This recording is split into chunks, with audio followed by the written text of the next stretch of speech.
Magnetically pick up the other discs, stacked so neatly. Slide the discs into a line. Rotate the structure. The discs hold together. Explore various magnetic orientations.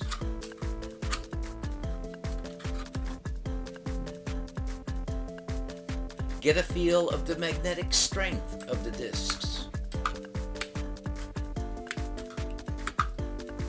Continue sliding the discs.